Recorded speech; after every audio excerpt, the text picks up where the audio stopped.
Ju Wen-jun akhirnya berhasil mempertahankan gelarnya sebagai juara dunia catur wanita. Di game ke-9, Ju Wen-jun membuat Tan Zhongyi tidak berdaya. Ju Wen-jun memulai dengan E4, lalu Tan Zhongyi kembali bertahan dengan pertahanan Sisilia. Setelah kuda F3, kuda C6, gajah B5. Sisilia varian Nezmetdin Nofrosolimo kembali terjadi. Tan Zhongyi selanjutnya mendorong E6, lalu Ju Wen-jun rokade. Setelah kuda G ke petak E7, benteng E1, kemudian kuda D4, menantang pertukaran kuda sekaligus menyerang gajah. Ju Wen-jun menukar kuda, pion kemudian makan kuda, lalu pion C3 dimainkan. Tan Zhongyi selanjutnya mengusir gajah. Gajah mundur F1, lalu kuda C6. Setelah itu, kuda A3. Di posisi ini, Tan Zhongyi tidak makan kuda untuk merusak struktur pion putih. Dia memilih untuk memainkan gajah E7, persiapan rokade. Selanjutnya, kuda bermanuver ke petak C2, menekan pion. Dan hitam menjawab D5, tantangan pada pion. Ju Wen-jun memilih mengambil pion D dengan kuda. Setelah kuda makan kuda, pion makan kuda, pion makan pion. Dengan demikian, hitam mengancam pion D. Di posisi ini, Ju Wen-jun memilih untuk mendorong D3, membiarkan hitam untuk makan pion. Apabila di posisi ini Tan Zhongyi mengambil pion, maka pion juga makan pion, menantang pertukaran menteri. Apabila pertukaran menteri terjadi, maka setelah benteng makan menteri, posisi akan menjadi lebih sederhana. Suatu hal yang memang diinginkan oleh Ju Wen-jun. Tan Zhongyi menyadari bahwa jika dia mengambil pion, maka permainan akan menjadi sederhana, dan hal itu bisa membuat Ju Wen-jun mendapatkan hasil imbang. Itu artinya Ju Wen-jun akan mempertahankan gelarnya. Tan Zhongyi tidak ingin hal itu terjadi dengan mudah. Di posisi ini, Tan Zhongyi memilih pion makan pion, lalu Ju Wen-jun membuat jebakan. Dia memilih gajah makan pion, lagi-lagi membiarkan Tan Zhongyi untuk makan pion. Apabila Tan Zhongyi mengambil pion dengan menteri, maka gajah B5, menteri hitam akan hilang. Tentu saja, jebakan seperti ini tidak akan mampan di level Grandmaster. Tan Zhongyi langsung rokade, mengamankan raja. Lalu, Ju Wen-jun memainkan gajah E4, memberikan tekanan pada diagonal petak terang. Dengan demikian, maka untuk sementara gajah terang hitam belum bisa berkembang. Permainan berlanjut. Tan Zhongyi memainkan gajah F6, menekan pion, lalu gajah E3 menjaga pion. Setelah G6 mempersiapkan ruang untuk fianchetto, maka menteri B3 memberikan tekanan pada pion B.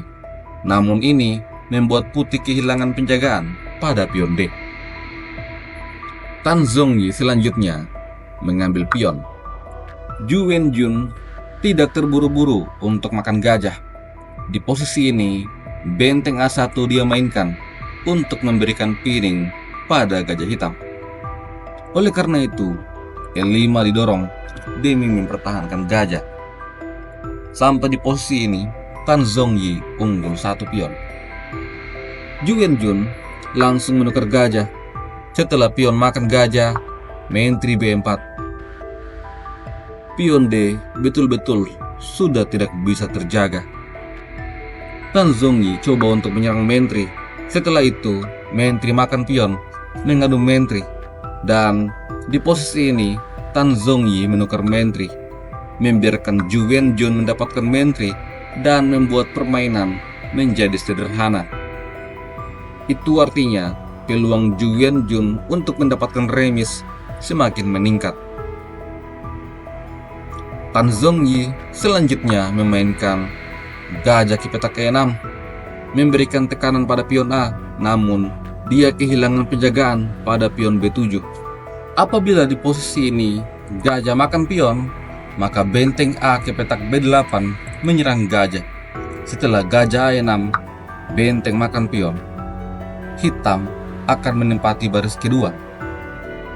Sesuatu yang cukup berbahaya secara teori, meskipun menurut engine posisi ini masih relatif seimbang.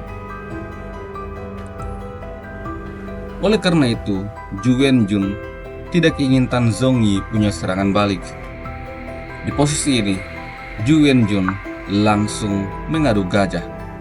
Tetapi benteng F ke petak D8 mengancam gajah putih. Namun Ju Wenjun membalas dengan benteng E ke petak D1 memberikan penjagaan pada gajah. Semuanya tetap aman. Benteng A selanjutnya ke petak C8 mengincar baris kedua. Hal ini dibalas dengan Raja F1. Di posisi ini, Tan Zhongyi tidak menempatkan bentengnya di petak C2. Dia memilih benteng D6, persiapan menyusun benteng untuk mengambil gajah. Tentu saja, Ju Wenjun tidak membiarkan hal itu terjadi. Gajah langsung makan gajah. Setelah benteng makan gajah, maka Ju Wenjun langsung memaksakan pertukaran benteng. Ini adalah teknik simplifikasi atau teknik penyederhanaan. Tujuannya untuk membuat permainan menjadi lebih sederhana sehingga tidak perlu banyak kalkulasi. Benteng kemudian makan benteng, benteng makan benteng. Raja naik ke petak G7. Dengan penyederhanaan ini, maka Ju Wenjun semakin berpeluang untuk mendapatkan remis. Permainan kemudian berlanjut dengan benteng D7 menekan pion. Lalu Tan Zhongyi mendorong pion B6. Setelah itu, Ju Wenjun mendorong G4.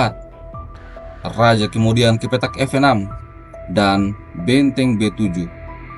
Hal ini membuat benteng hitam terpaku untuk menjaga pion. Oleh karena itu Tan Zhongyi mendorong H5 dan pertukaran pion terjadi. Pion makan pion. Setelah itu, Raja naik ke petak G2.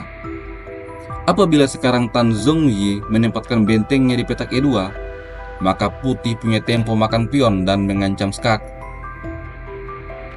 Olehnya itu Tan Zhongyi di posisi ini mencoba dengan Raja G6, persiapan untuk mendorong pion. Ju Wenjun merespon dengan Raja G3. Setelah F6, pion H4, lalu Raja F5. Setelah itu, Ju Wenjun menyerang pion. Tan Zhongyi kemudian memainkan Raja G6 demi menjaga pion, tetapi benteng kembali menyerang pion B.